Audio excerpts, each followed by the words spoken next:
এই কি এগিয়ে বাংলার ছবি, যেখানে কর্মসংস্থানের দাবিতে পথে চাকরি প্রার্থীরা? টানা 11 দিন ধরে অনশন করেও সরকারি তরফে সাড়া না মেলায় এবার রাস্তায় নেমে আন্দোলনে সামিল বাঁকুড়ার বিভিন্ন কলেজের অস্থায়ী কর্মীরা। 60 বছর বয়স পর্যন্ত কাজের নিশ্চয়তা, সুনির্দিষ্ট বেতন পরিকাঠামো ও সরকারি স্বীকৃতি সহ বিভিন্ন সুযোগ সুবিধার দাবিতে আন্দোলনে সামিল কলেজের অস্থায়ী কর্মীরা। দাবি পূরণ না হওয়ায় বৃহস্পতিবার সকালে সম্মিলনী কলেজ থেকে মিছিল করে আন্দোলনকারীরা বাঁকুড়া শহরের প্রাণকেন্দ্র মাচানতলায় যায়।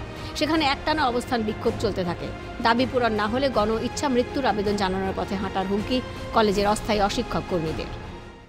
আমাদের সরকারি স্বীকৃতি, 60 বছরের কাজের নিরাপত্তা এবং সরকারেরই যে আদেশনামা আছে 3998 FP2, সেই আদেশনামা যাতে পশ্চিমবঙ্গ সরকারের উচ্চশিক্ষা দপ্তরের অধীনে থাকা কলেজগুলোতে যাতে লাগু হয়, তার জন্যই আমরা আন্দোলন করে চলেছি। কারণ আজকে আমরা যে কলেজগুলোয় কাজ করছি, কারোর বেতন 2000, কারোর 4000, সর্বোচ্চ 8000 টাকা।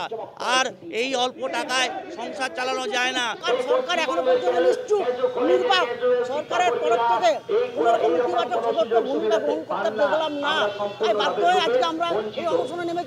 আমরা বহু বছর ধরে আন্দোলন করেছি, শিক্ষামন্ত্রীর কাছে গেছি, তার আত্মসহায়ক আমাদের কাছে তথ্যও নিয়েছিলেন, কিন্তু এখনো 1 বছর পেরিয়ে গেলেও করে দেবেন বলেছিলেন, আজ কোনো সদুত্তর পাইনি। অন্যদিকে গ্রুপ ডি ওয়েটিং লিস্টে থাকা চাকরি প্রার্থীদের আন্দোলন অব্যাহত। গ্রুপ ডি পদে নিয়োগের দাবিতে নদিয়ায় তুমুল বিক্ষোভ কর্মপ্রার্থীদের। তাদের দাবি, রাজ্য সরকার নিয়োগের বিষয়ে প্রতিশ্রুতি দিয়েছিল, কিন্তু এখনও অনেকেই কাজ পাননি। সে কারণে ওই পদে চাকরির দাবিতে রাস্তায় নামলেন তারা। নিয়োগ নিয়ে মুখ খুলতে মানা, গ্রুপ ডি ওয়েটিং নিয়ে চলছে টাল বাহানা।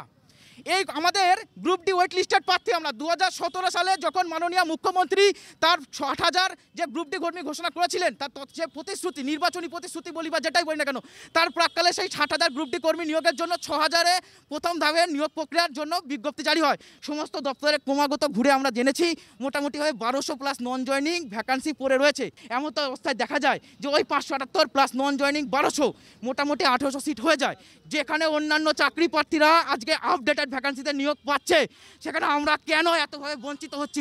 আমরা আশা রাখছি যে আমাদেরও নেওয়া হবে। হ্যাঁ, দিদি মানবিক, উনি আমাদের দিকে সচেষ্ট হবে এবং আমাদের সকল WBGDRB ওয়েটিং প্রার্থীদের উনি নিয়োগ দেবেন। আগে চাকরি, পরে ভোট।